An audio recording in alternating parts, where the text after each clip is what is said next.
If your doctor just prescribed Trulicity, you might have some questions about what it does and how the treatment works. Trulicity is a GLP-1 injectable medication used to treat type 2 diabetes by helping your body release its own insulin. They also reduce food cravings by sending signals to your brain that indicate you are full. Because of this, patients taking GLP-1 medications can sometimes lose weight. These medications can also protect against heart attacks and strokes. Because of how it works, some people may experience side effects like nausea, so your doctor might start you at a lower dose and increase it gradually. Along with a healthy diet and exercise, GLP-1 medications can be very effective to patients with diabetes, especially those struggling with weight or heart issues. Let's go through how to do the injection. Trulicity is a once-weekly injection.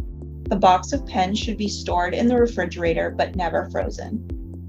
If refrigeration is not possible for any reason, the pen can be kept at room temperature for up to 14 days.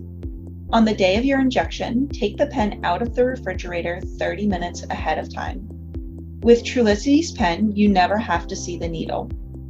When you are ready, simply remove the gray cap and place the pen on the skin of your belly or thigh, avoiding any scars, rashes, or your belly button.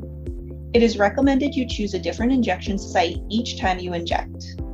Twist the top of the pen to unlock it and press the green button until you hear a click. Keep holding the green button until you hear a second click. After hearing the second click, you can remove the pen. You should be able to see the gray plunger indicating the injection is complete. Be sure to dispose of the used pen in a sharps container, not in your trash or recycling.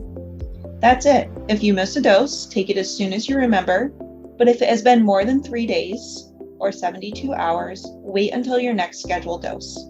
If you have any additional questions about how to use your injection pen, ask your doctor before you take the next dose.